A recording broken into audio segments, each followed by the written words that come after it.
Hoy, grabe yung lakas ng mga sound system na ginagamit ng mga nangangampanya. Talagang naka-full blast, no? Habang papalapit na yung tinatawag na election. Okay, so may gusto po akong sabihin po sa ating lahat. Reminder to na ilagay natin sa Bible yung ating faith. Ilagay natin sa Bible yung pamamaraan o sistema natin. We cannot rely on any prophecies tapos sasabihin mong malapit nang dumating si Kristo, malapit nang dumating ang Lord dahil sa prophecy nito. Dahil, halimbawa, prophecy ni Nostradamus, malapit nang dumating si Kristo dahil sa prophecy ni Nostradamus. No! We cannot go beyond the Bible. We have the Bible alone as the source of our faith. Remember, tayo po mga born again, sola scriptura tayo. Hindi ba? Hindi tayo pwedeng magdagdag. Hindi tayo pwedeng magbawas. Okay? Enough na ang Biblia. 66 books. Enough. Enough na yon para sa pananampalataya natin. Okay? So, yung coming of the lawless one, ito po yung Antichrist. Alam niyo po ba, sa mga nagdaang siglo, sa sobrang sabik, yan pong problema. Yung mga naniniwala na mamimit nila yung Antikristo, yung may mga maling teorya o may mga ibang paraan sa eschatology, naniniwala silang mamimit nila ang Antikristo, naniniwala silang mag-undergo tayo ng tribulation. Marami silang pinangalanan dati na Antikristo si ganito, si Hitler, si Napoleon. Pinangalanan nila yan as Antichrist. Maski yung Pope sa Rome, pinangalanan nilang Antichrist. No? Lahat naman po napatunayan, hindi po. Mali po lahat yung teorya nilang yun. Okay? Kaya we cannot point fingers. And we cannot go beyond what the Bible clearly teaches. Sa Bible nakalagay, ulit-ulitin ko, hanggang nandito yung restrainer, hindi po darating ang Antichrist. If you are a true believer of the Lord Jesus Christ, hindi mo na mamimit ang Antichrist. Kainit ng panahon. No? Hindi mo na mamimit ang Antikristo dahil dadagitin na tayo. Irarapture na po tayo. Yan po ang maliwanag diyan. Ako'y nagtataka bakit talagang, yung iba talagang gusto nilang mamit ang Antikristo. Antikristo si ganon, Antikristo si ganyan. O ito, kai-elect lang pala ni nung bagong Pope Leo XIV. Nagpunta na pala ng Pilipinas yan dito sa Intramuros, no? Kaya pamilyar ang mukha niya, no? Okay. So, siya po ay pinanganak 1955 at present magse-70 years old na po. Medyo bata po siya na na-elect na po. So, sa mga younger generations ng Catholics yan, ang panalangin ko lang sa kanya sana siya ay magturo ng Biblia. Huwag siyang aalis sa Biblia. Pero parang mahirap mangyari yun kasi iba ang doktrina ng mga Catholics. O yan, balik tayo dyan. Yung Malaki prophecy, paano na raw? May nag-ano sa akin, may nagtanong, paano na yan? May bagong elected na Pope. Sabi ko, wait and see attitude tayo. Kasi tandaan nyo, yung Malaki prophecy, ito po ay prophecy tungkol po sa mga Catholic priests and popes, no? I mean, it's all about Catholic, it's a Catholic thing. Lahat ng mga prophecy niyan para sa Katoliko. Pero tayo kasi sa Biblia lang po tayo eh. At makinig pong mabuti, sa Biblia may maliwanag, nalilitaw na figure. Grabe po ito. At naniniwala ako biglaan siyang lalabas. O yan, gusto kong sabihin sa inyo. Biglaan siyang lalabas. Hindi siya yung hap-hap. Papakita muna yung mukha parang, gano'n. Tapos mamaya tatago, tapos labas uli. Hindi ganyan. Lalabas siya minsanan. Makinig pong mabuti. At merong nagpapakilala sa kanya. Ito po ay bulaang propeta. Ito yung false prophet. Alam nyo, nabasa ko po kanina. Si Pope Leo, siya na kaya ang bulaang prophet. Mga ganyan nga. Huwag tayo nagsasabi po ng ganon. Avoid saying those things. Kasi pag believer ka tapos hindi nangyari yun, nakakahiya. Kahiya-hiya ka. At aminin ko na. Marami nagsabi sa akin, kaya hindi ako nag-aaral ng eschatology. Ganyan ba naman ako? Kasi iba mali-mali. Sila mali-mali, pero mag-ingat lang tayo ng pagsasalita. Pero mag-aral pa rin tayo, sabi ko. Aralin pa rin natin. Alam nyo, ito masaklap ito ha. Marami akong kilalang Kristiyano, matagal lang Kristiyano, hindi alam ang end times. Marunong sila dun sa mga Bible verses, ganito, ganyan. Pero hindi alam ang end times. Believe me, hindi alam ang eschatology.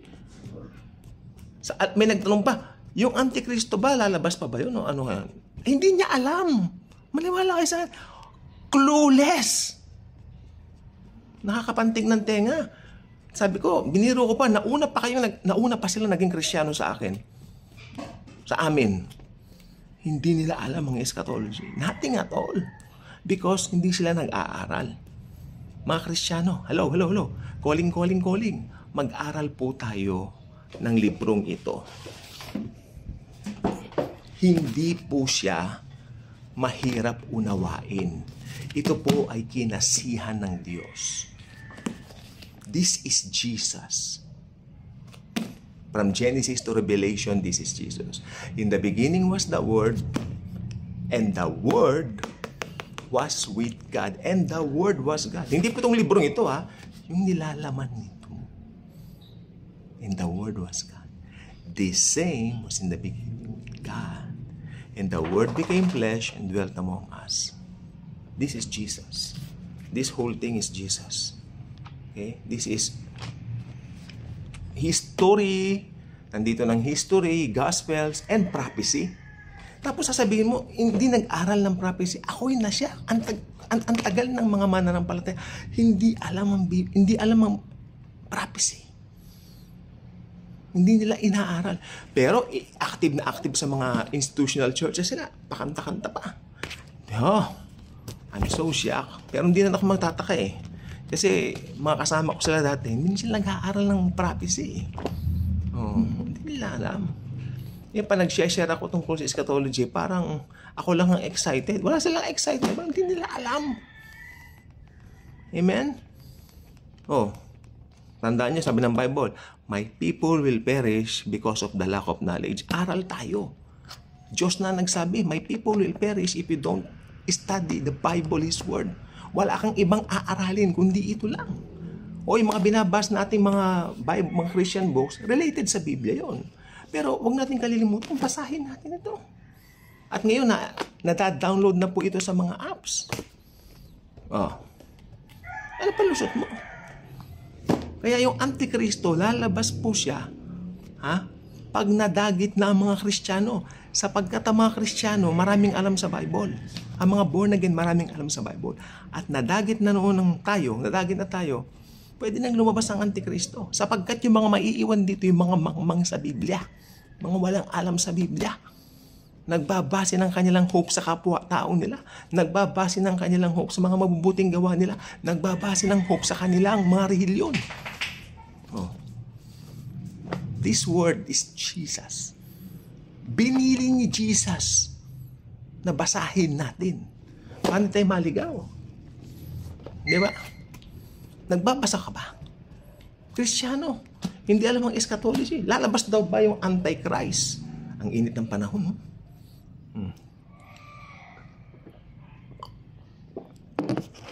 I was asked, lalabas na ba yung Antichrist?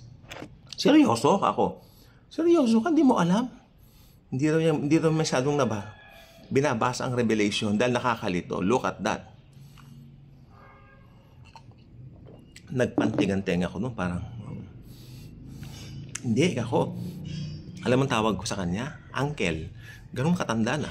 Uncle, basahin po natin kasi. Pero alam ko naman darating ang Panginoon. Pero hindi niya alam yung sequence ng pagdating. Rapture ba o second coming? Second coming daw. Ang mali ng ibang Kristiyano, pinag-isa nila si second coming sa rapture. Hindi po magkasama yun. Magkaiba po yun Pag nag-aral ka ng librong ito, ng aklat na ito, hindi nagbabago to. Hindi ka malilito. Again, the Antichrist will not appear hanggang nandito pa tayo. Kaya hindi natin siya makikilala Di ba? We will never, ever able to meet him. Hindi. Yung false prophet, ba't gusto mong kilalanin? Pati false prophet, huwag mo nang kilalanin yun. I-rapture na tayo, idadagit na tayo Hindi ba? Kung idadagit ka na, ba't kailangan pa makilala yung mga false prophet, mga Antichrist? Ba't gusto mong sumama sa kanila sa Gehenna? Kung Kristiyano ka na, hindi ka na makakasama na sapagkat na-purchase na tayo ng blood of Jesus. Hallelujah. Thank you, Jesus. Hello. God bless. Ay, ang init.